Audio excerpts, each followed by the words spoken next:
नफ्स ज़ाइक़तुल मौत, एक वक्त आना है, आपने पर्दा फरमा जाना है, हमने भी दुनिया से चले जाना है। आप नबी आखिरुज़्ज़मा हैं, इमामुल अंबिया हैं, आप जन्नत में होंगे, तो आप तो नबियों की सफ में होंगे और हम उम्मती हैं तो ज़ाहिर है उम्मतियों के दर्जे में होंगे। तो आका क़यामत वाले दिन यहाँ तो हम आपकी ज़ियारत करते हैं दिन में 5 मरतबा, इसके अलावा भी जब चाहे आपकी ज़ियारत हो जाती है। हुज़ूर वहाँ क्या होगा? आका मुस्कुरा पड़े, कहा वहाँ भी इसी तरह मेरे साथ रहना चाहते हो जिस तरह यहाँ पे तुम मेरे साथ हो? अर्ज़ किया रसूलल्लाह बिल्कुल इसी तरह आपके साथ रहना चाहता हूँ। फरमाया फिर उसका एक तरीका है कि तुम कसरत सजदा के जरिए अपने नबी की मदद करो।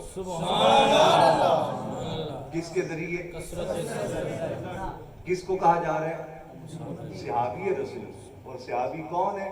पूरी उम्मत से अफजल, सारी उम्मत के औलिया औताद अब्दाल अगवास जमा होकर भी जिस हस्ती की गर्दे रात को नहीं पहुंच सकते उसे सहाबी रसूल कहा जा रहा है।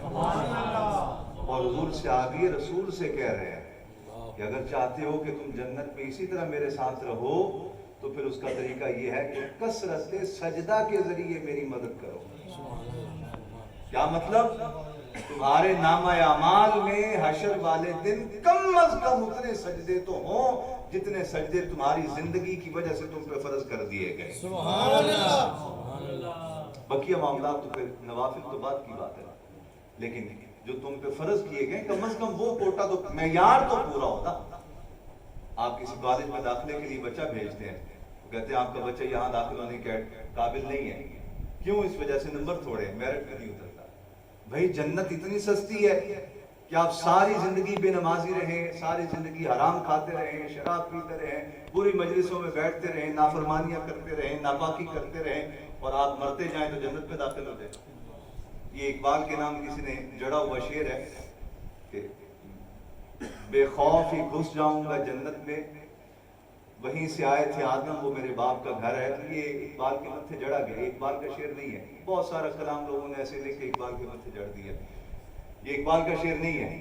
और बेखौफ कोई नहीं घुस सकता वहां तो बड़े बड़े लोग, पूछा जाएगा कौन है। खुद आका फरमाते हैं, कहा मैं पहला वो शख्स हूंगा हशर के दिन जो अपनी कब्र से उठूंगा और मेरी कब्र की मिट्टी खोली जाएगी, हटाई जाएगी, मैं पहला शख्स हूंगा। फिर मैं अल्लाह रब्बुल आलमीन की बारगाह में सजदा करूंगा, फिर जन्नत के दरवाजे पे दस्तक दूंगा। कहा मैं पहला वो शख्स हूंगा जो जन्नत के दरवाजे पे दस्तक देगा। कहा मैं वो पहला शख्स हूंगा जिसके लिए दरवाजा खोला जाएगा। अब इसी हदीस के लफ्ज़ है, कहा जब मैं दस्तक दूंगा पूछा जाएगा कौन है आप? किसको पूछा जा रहा है? इमामुल अंबिया सल्लल्लाहु अलैहि वसल्लम। और पूछने वाले भी जानते हैं कि किसी की मजाल नहीं है, ये जो दरवाजा खटका रहा है इसकी कोई अपनी शान है, इसीलिए तो दस्तक दे रहे हैं। फिर भी कहा मुझसे पूछा जाएगा कौन है आप? कहा मैं बताऊंगा ना मुहम्मदुर रसूलुल्लाह। मेरा नाम सुनेंगे तो जन्नत का दरवाजा खोल देंगे। और यहाँ उम्मतियों ने ज़हन बना रखा है बेखौफ ही घुस जाऊंगा जन्नत में। वे कैसे बेखौफ घुस जाओगे?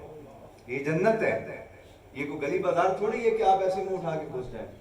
तो तीसरी चीज मेरे अजीजाने गिरामी, पहली चीज अकीदा तौहीद, उसमें बिल्कुल 24 कैरेट सोना जैसे होता है बंदा मोमिन का ईमान, इसी तरह 24 कैरेट का होना चाहिए अकीदा तौहीद के मामले में।